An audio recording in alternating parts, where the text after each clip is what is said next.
Get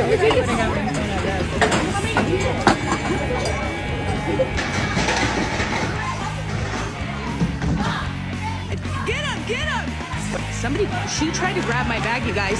Look at this, is insane. I am afraid. The mass overconsumption of goods is quite the epidemic. The overconsumption of goods were a problem since colonial America. With the trade between Britain and America in the 17th and 18th century, manufacturing and transportation and all that other kind of stuff made it a whole lot easier to get the things people wanted and faster. And of course, more recently, the roaring 20s, we all know what happened there. Americans were spending like there was no tomorrow, right before getting smacked in the face by the stock market crash of 1929, and then the Great Depression hit. So the phrase history repeats itself is very true, in which we keep going in this nonsensical cycle. But I feel like it's getting worse as we go on throughout society. Like, you always had those moments in time and those parts of the year where overconsumption would be very high. Take Christmas, for example, the capitalistic holiday of the country, or you have Black Friday, where things used to be an actual deal, but now it just seems like 20% off is supposedly a big deal. But you don't even need a specific holiday anymore or a time of the year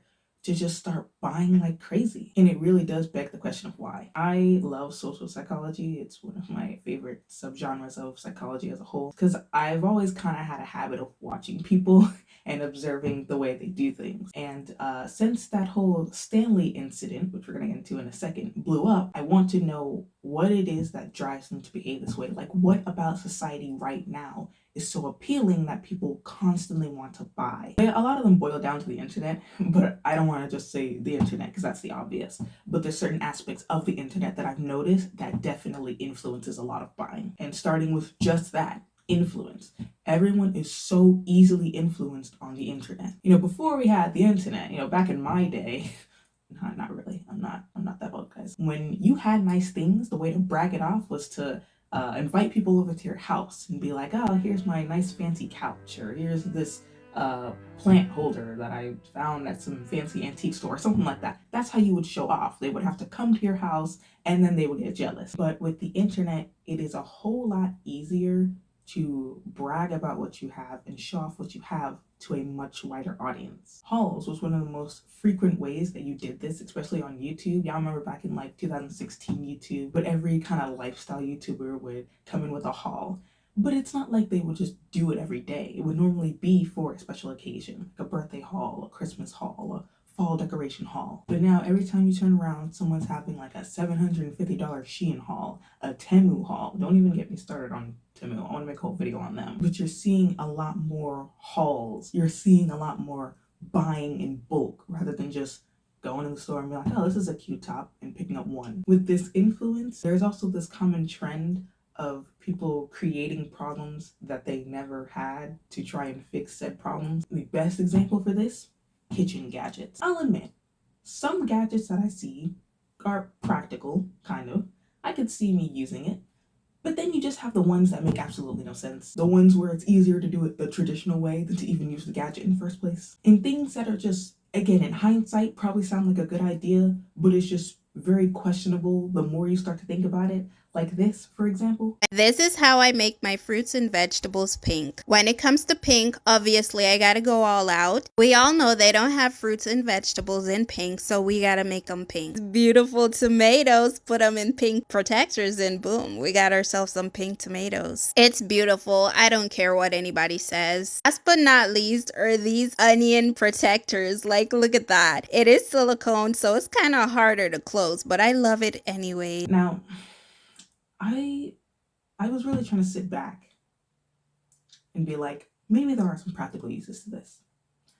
But every time I think about it, I prove myself wrong. Why do you need individual casing for fruits and vegetables? Like, I know they have gadgets where you put, like, cut fruit and vegetables in it so that it can stay fresh so it doesn't rot, right? But, like, the onion one, that one's not airtight. So that one's not going to keep your onions safe. And the banana one, it's like, okay, maybe this is kind of practical, but the banana is born with a case. You have to peel it off. That keeps the banana from drying out. If you were just put a peeled banana in that banana case, If anything, it would make it rot faster because you're not supposed to enclose bananas like that. It'll sweat and get nasty. There's just absolutely no use for them except for the fact that they're pink, which she said in the video that she wanted an all pink aesthetic for her kitchen, right? Well, it very smoothly brings me into my next dilemma, aesthetics. I believe aesthetics are a big contributor in overconsumption because of how many of them there are. Now, I am not like a huge fan of aesthetics. I'm not against them. I'm just not crazy about like trying to fully become one of them. I understand it's supposed to be very hedonistic. It's supposed to, brighten things up and make them more positive in a way. It's kind of like that romanticize your life trend, which I am also not the biggest fan of, but again, you do you. And you have other aesthetics like cottagecore, kidcore, animecore, some pretty civilized and self-explanatory aesthetics. But then you have the other ones like applecore, which is apparently a fruit aesthetic, goblincore, which is exactly what it sounds like, normcore, which I forgot what it is. I'll put it up on the screen. Mushroom core, just mushrooms. The fungus. I mean, don't get me wrong, mushrooms are cute and all, but like, do we need a whole aesthetic around them? And then you can kind of just take any name, like any celebrity name, you put core at the end of it, and it's immediately that aesthetic. Like Taylor Swift core, Swiftie core, or Ariana Grande core. Like literally anything can be an aesthetic nowadays. So with all these new different aesthetics, obviously they become trendy, and people try to fit into these aesthetics. So they buy a bunch of stuff. But with trends always changing, the aesthetics are also always changing, which means people are always buying different things to fit into these new aesthetics. Not to mention, certain behaviors and things are becoming aesthetics themselves. For example, the Stanley Cup craze. I mean, I've literally been seeing this all over YouTube. Every commentary YouTuber is talking about it. For good reason. Because you have grown adults, grown women, and men, surprisingly enough, body slamming into each other for this pink cup. I'm not trying to invalidate the people who like the Stanley Cups, but I understand if you're athletic or you do sports or you are outside a lot, then yeah, you're definitely going to want a jug that's reusable that can keep your water cold for a while. But it kind of defeats the purpose when you buy 20 million different colors of the same cup when it's meant to be reusable. Why do you need so many of the same cup? Well, you need one to match every aesthetic. You need one that's pink, so when you want to dress all pink and feminine. You need one black when you want to dress darker and emo or whatever. Instead of just getting one cup, or maybe even 2 cups of neutral colors, no, they have to buy every color of the rainbow. I'm convinced a lot of these people don't want the cup for the sake of the cup, for what it does. They just want it because it's the new cute cup that everyone's talking about. I mean, didn't we go through this with like the other cups? What were they? The whiskey, not the whiskey, hydro flask, the hydro flask. Wasn't that the whole like Visco girl aesthetic? There are a bunch of cups that you can buy that keeps your water cold. The only reason why everybody is so crazy about the Stanley Cup, which a lot of them admit they just do it for the trend, is just because it's a cute aesthetic now. Because people are already realizing that they suddenly don't like the Stanley Cup anymore. They're buying these other cups that are literally the same exact thing, but I think what's different, like they can fit in their cup holder or they have a different handle or whatever it is. They're throwing out their old Stanley Cups for this new and improved cup that does the same exact thing. Trash, trash, trash.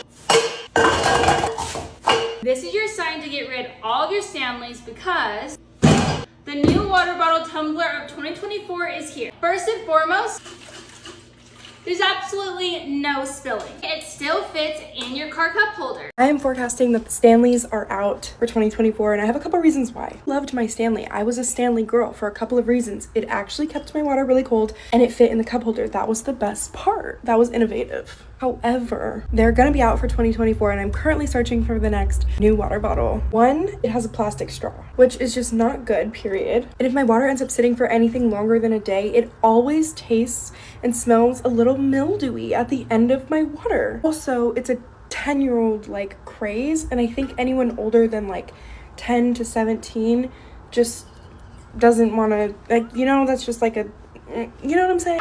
No! Look at this. Oh, perfect. Oh my God. Isn't it great? Chris! I know, it's my dream. I have goosebumps everywhere. You didn't realize before you bought 20 million of the same cup that you didn't like that it didn't fit in your cup holder or something? It took you this long to realize that. And now if you bought 20 million, you're gonna throw them all away because you want another cup. It isn't for practicality, it's for the aesthetic. But that is arguably not even as bad as this next aesthetic, which is not even supposed to be an aesthetic. Skincare. Y'all don't realize it, but skincare is no longer what it used to be. I never really was big on skincare. I just recently tried adopting to a routine which consisted of one cleanser, like the CeraVe, I think, and vitamin E drops, and I would like massage it into my skin, but I can't commit to anything. So I did it for like maybe a few months and just gave up because I was too lazy to get up and keep doing it over and over again. I'm gonna be honest, I want to get back into it, but I just don't know if I really do want to. But thanks to TikTok specifically, I feel like skincare routines and just skincare as a whole has become a whole lot bigger, which is fine-ish. It's a double-edged sword because now you have women, you know, trying to fix things that never were problems. You have kids at the age of 12 trying to get rid of the wrinkles that they don't have. But it is also, again, kind of like that romanticism thing. It's you turn on the camera and you do your little gua sha techniques or whatever. You get all of your pretty cleansers and all of your oils and stuff like that. They make it a whole thing right on the camera. Sure, that would be fine if you didn't have stacks upon stacks upon stacks of product that you don't need. And the reason why this is even worse than the Stanley Cups is that at least you can sell those cups because they be doing it for like $300. You can sell the cups, you can reuse them, you can give them away. You can't do that with product because it's going to expire. You have all this product that you won't use because it's going to expire before you even get the chance. Why buy so much product that you know you can't use?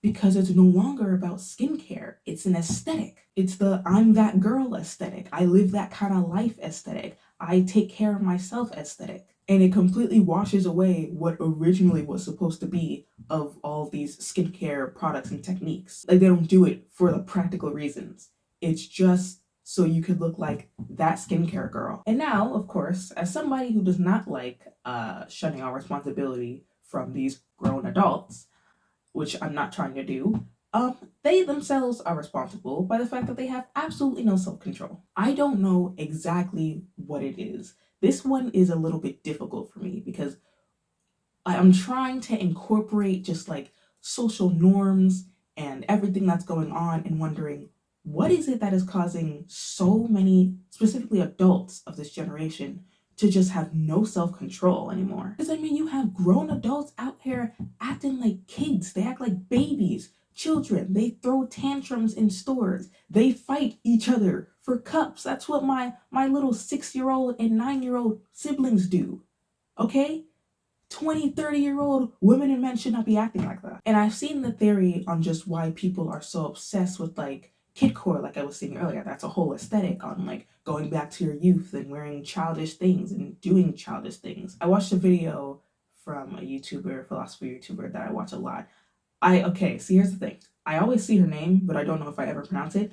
Ali Sunvia, I think. She made a video on why kidcore is becoming so prominent nowadays. And she said it could be because of the kids that, you know, are now like the millennials and the boomers or whatever, are realizing that being adult is not nearly as fun as they thought it was going to be, which is the story of every kid's life, right?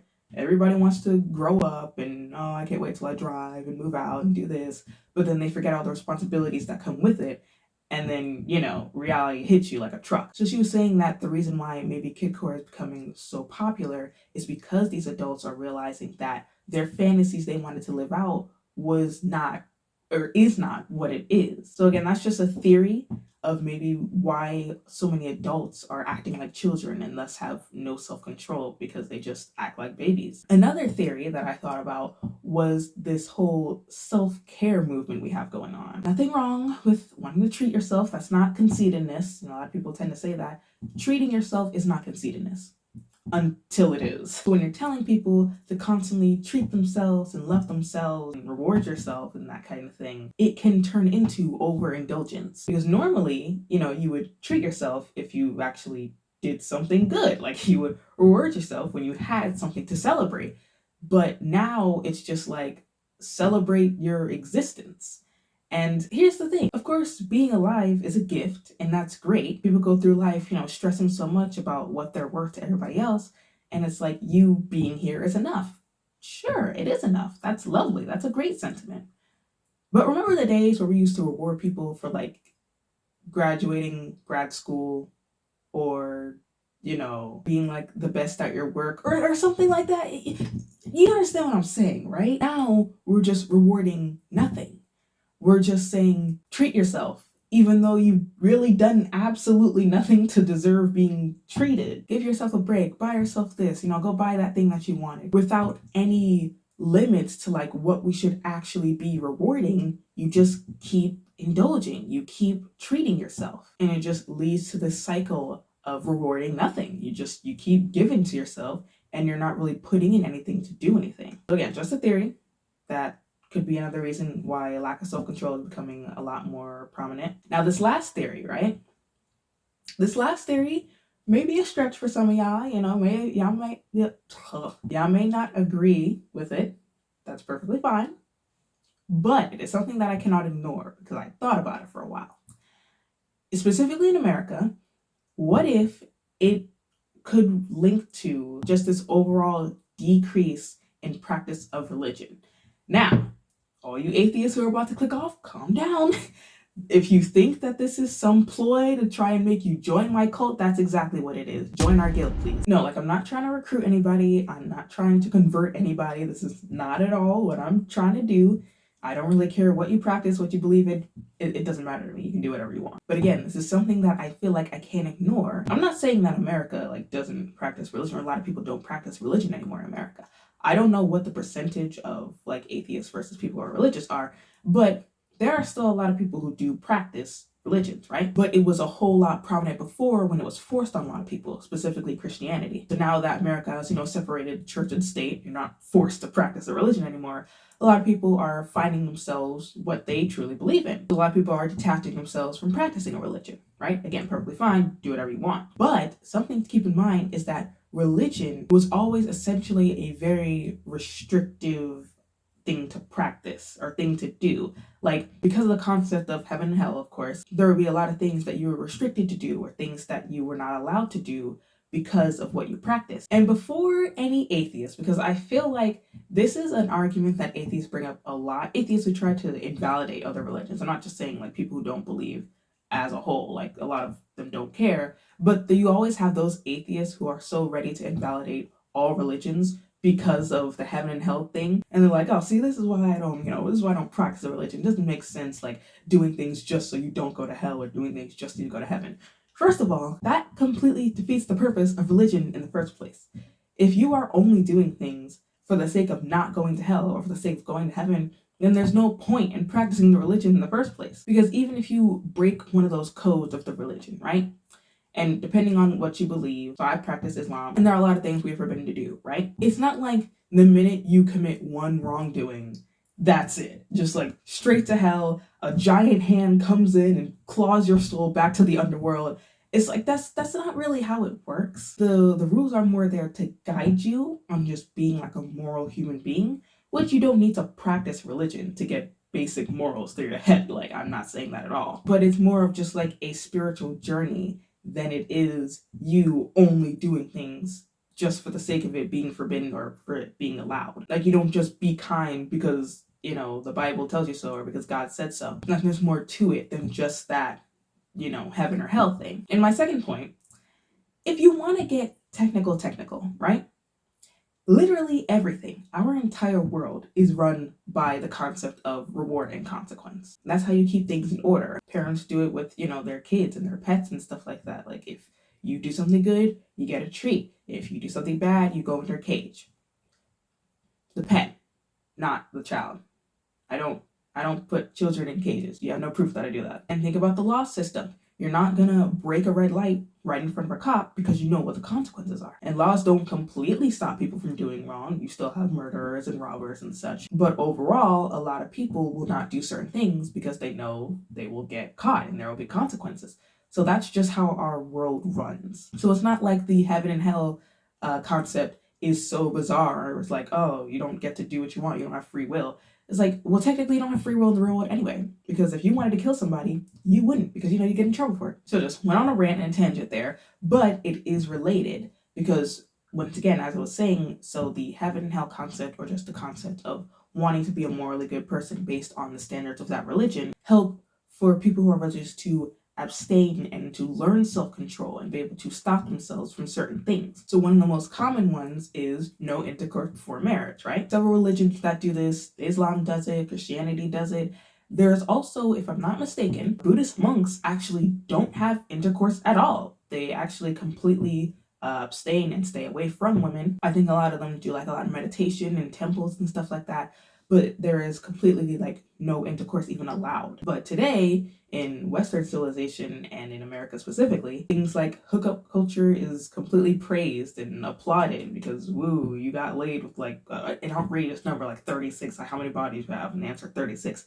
Apparently that's something to applaud. And you have things that technically always existed, but is coming a lot more prominent, like OFs or corn hub, just replace the C with a P. You have all these things that can give this instant gratification that you're looking for. Like if you're horny, you go find somebody to smash with, or you go watch somebody doing it. Like you can get that instant gratification instead of waiting to find a person or to settle down or something like that. And then there's kind of like the small basic sins, like kind of like the 7 deadly sins, like being greedy, gluttonous, or wasteful. Although again, religious or not, those are just unappealing traits to have anyway. And as you can see, a lot of the people that I showed you in this video today are very greedy, very gluttonous, and wasteful for throwing away their perfectly fine Stanley Cups. Another thing is fasting. And in Islam, that is a very big part of it. You know, in Ramadan, you have to fast from sunrise to sunset for an entire month. Fasting is like one of the biggest ways on abstinence and just refraining from doing things because you can't eat. So a lot of these practices that are becoming less practiced because religion is becoming less prominent for a lot of people could result in that mindset of do as thou wilt, you know, like having just an overall lack of certain morals. But again, just a theory. This is not me saying that all atheists or all people who aren't religious are gluttonous and greedy and just go, you know, smashing with anybody they see. Like there are a lot of people who aren't religious who don't act like the people I showed in the videos. And I'm sure there are people who are religious who are being greedy. So I'm just speaking on general terms, but I'm not actually saying that all atheists are actually like that. Like you don't have to be religious to have basic morals. But again, it was just something that popped up in my head and something that I thought about that could be a contributor. All of these are theories because I don't know the true reason why it seems like people just have a lack of self-control nowadays. Yeah, I think that's it. Starting off 2024 with people fighting over cups is definitely not good projection for the rest of the year. This constant overconsumption and overindulgence and things, it can do a lot of bad for everybody, individuals, for the economy as a whole, for the environment. But of course, nobody's really thinking about that. They want what they want when they want it, right? Just be mindful about getting things before you get them. You don't need a ton of stuff to make you happy. You don't need a ton of stuff because let's all be real here. Half of that stuff is gonna sit in the back of your closet and you're never gonna use it again. Don't get things just because it's the new trend and all the craze. Don't get things just because you see other people have them. Like I feel like I'm talking to children. Like this is basic stuff. Adults, I shouldn't have to tell adults this. Stop buying a bunch of stuff you don't need. I know there's a lot of psychology that goes into it, and I haven't even touched marketing because marketing is a huge part of that. I really love marketing. I'm very interested in marketing because it is all psychology. They know what you want and they make sure they give it to you. So I haven't even gotten the chance to touch on that, but that plays a big part in overindulgence in buying as well. So this was kind of just me dipping into what I see on the internet to kind of figure out what it is that is socially impacting everybody to want to buy more. What do you guys think? Do you have any theories of why maybe this is becoming a bigger issue in today's society? And I guess we'll just have to see where 2024 takes us because It didn't really start off the greatest, so maybe it'll get better from there. I'm not the biggest optimist, but let's try to be optimistic about this one. Let's say that people will come to their senses and things will get better from there. So thanks so much for watching, and I will see you in the next one. Bye.